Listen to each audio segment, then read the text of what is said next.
Salut à tous, j'espère que vous allez bien. Pour ma part, ça va plutôt bien. Et on va attaquer ton tirage au sort sans plus tarder. Donc, on y va.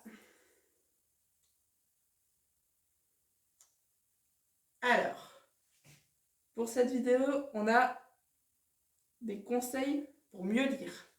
Donc, alors, les conseils pour mieux lire, c'est... Alors,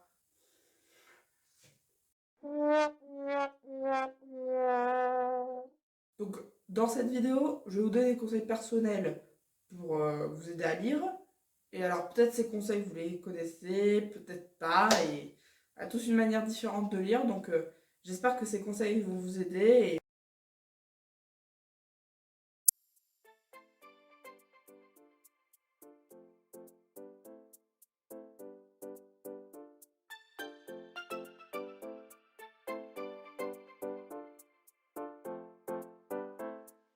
Premièrement, lire est nécessaire dans la vie.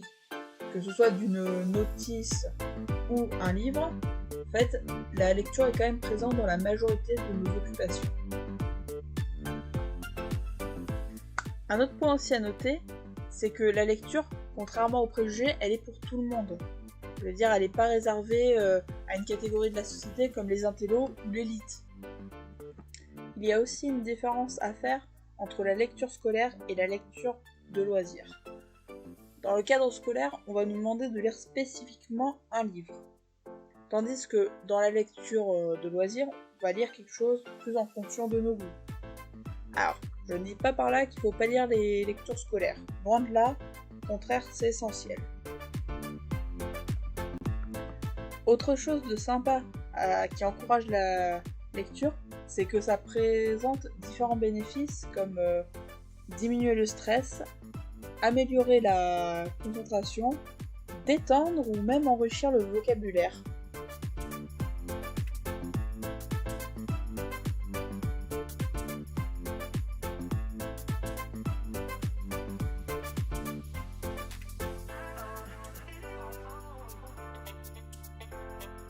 Tout d'abord, savoir quel genre de document nous attire, parce que, étant donné que nous sommes différents, nos goûts sont également, et la lecture représente une diversité de documents, allant du roman au documentaire, en passant par l'album, la BD. Donc le choix d'un document va vraiment dépendre de nos goûts.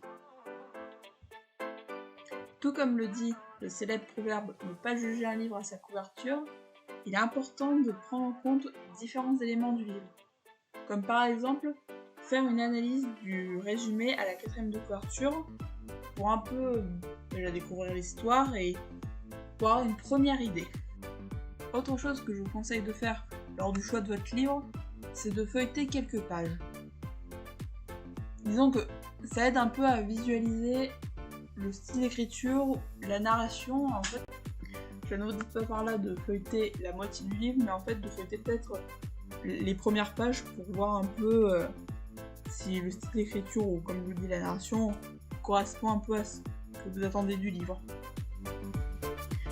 Un dernier point sur ce premier conseil, ce serait d'alterner aussi les lectures, que ce soit par auteur ou par genre de document, parce que ça permet d'éviter de se lasser et ça permet aussi d'apprécier de plus les différentes lectures, parce que c'est jamais le même style, ça diversifie.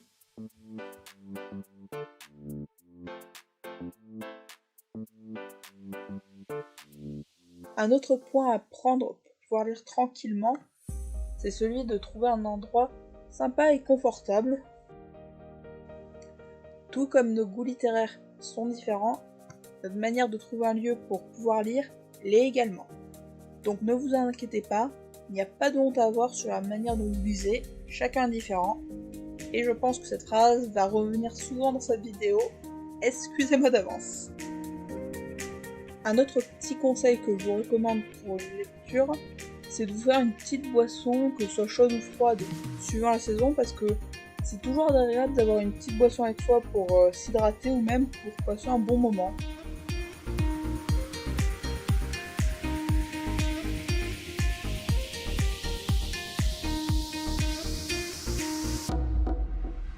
Et oui, le fait d'avoir toujours son livre sur soi peut être bénéfique pour la lecture.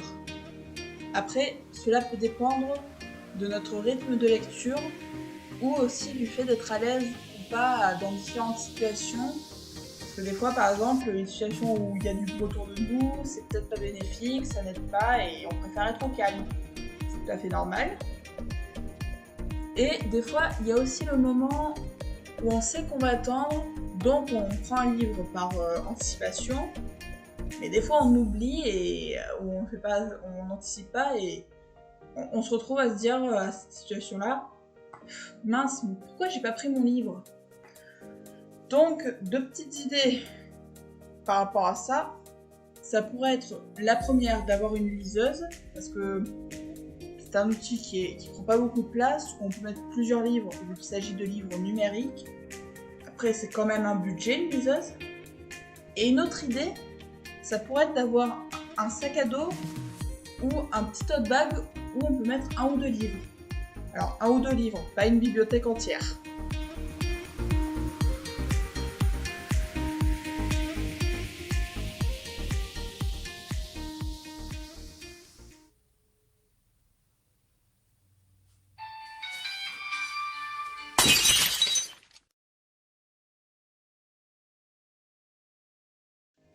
Vous avez dû comprendre avec la petite scénette que les écrans et la lecture ne font pas forcément bon ménage.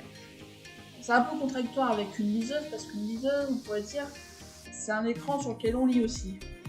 Mais là, c'est plus dans le cadre de éloigner vraiment les écrans quand on lit, c'est-à-dire éteindre son portable, pas lire un livre et être sur l'ordinateur en même temps. Donc voilà, on parle plutôt des écrans dans le sens tablette, portable, ordinateur.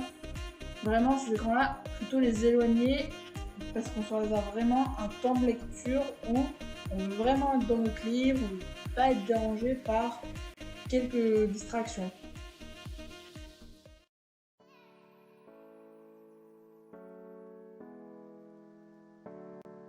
L'idée, c'est de se réserver vraiment un temps spécifique pour lire dans la journée. Je vous conseille vraiment de prévoir au minimum 10 minutes, parce que ce temps peut être plus ou moins long. Et après, en fait, suivant comment ça évolue, on va se dire, allez, quelques minutes de lecture, et finalement, on va rester plus de temps. Ça va vraiment dépendre de nous. Et l'un des meilleurs temps pour lire, et c'est un avis personnel, ce serait en fait avant de dormir. Alors c'est vrai qu'on pourrait dire que des fois aussi avant de dormir, suivant le livre qu'on lit, ça peut aussi nous garder éveillés, si bien qu'on ne dort pas avant, parce qu'on lit encore, on lit encore et encore, mais des fois, ça se passe plutôt comme ça.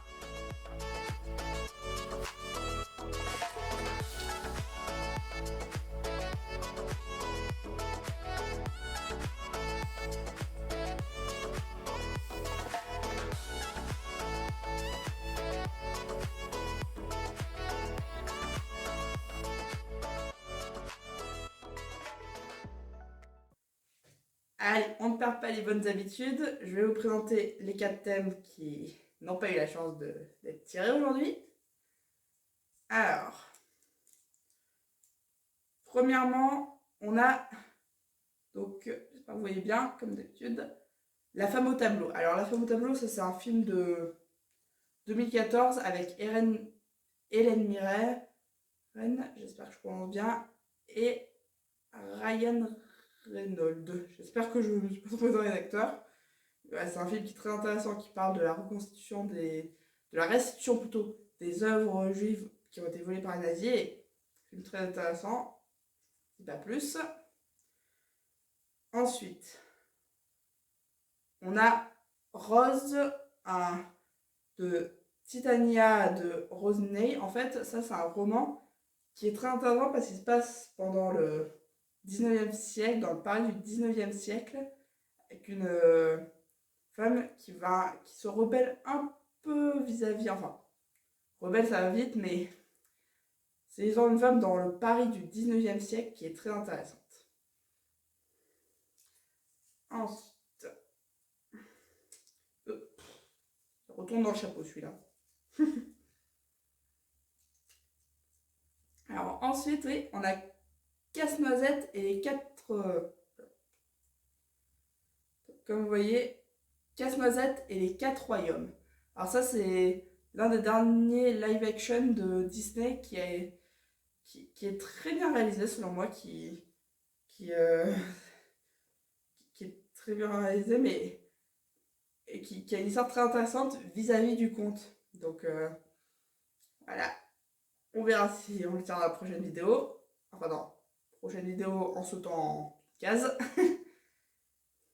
Et ensuite, le dernier qui aurait pu être sélectionné, alors, il s'agit de Lou. Alors, Lou, je pense qu'on connaît tous, c'est une BD qui raconte la vie d'une jeune fille en partant du collège, mais qui peu à peu évolue un peu dans sa vie. Alors, c'est une BD que j'avais beaucoup aimée, moi, et j'espère qu'on aura la chance de la tirer dans un prochain épisode.